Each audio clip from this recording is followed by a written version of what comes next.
Hi guys, in this video I'm going to show you how you can disable or stop notifications from PUBG mobile game app. So if you're receiving a lot of alerts or notifications from this app, you can disable them permanently by just following these steps. If this helps, please like and subscribe to my channel. Alright, the first thing we need to do is to go ahead and access the app info page, and you can simply do this by going to settings here. Alternatively, instead of going through settings, you can just long press on your app, and if I long press on it, you can see I have app info option here.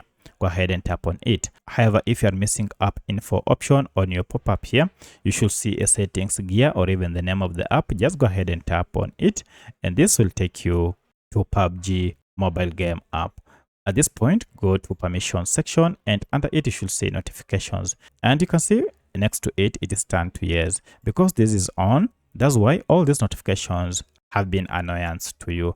Among the notifications that are on, as you can see here, are permanent notifications, vibration, play sound, lock screen, floating, as well as notification badges. Instead of toggling off one by one here, just go ahead and toggle this show notifications button, and it will disable all the other types of notifications, and from now henceforth you will never again receive notifications or alerts from PUBG mobile game app. If you have any other question, kindly let me know in the comment section. Otherwise, thanks for watching, and let's meet in the next video.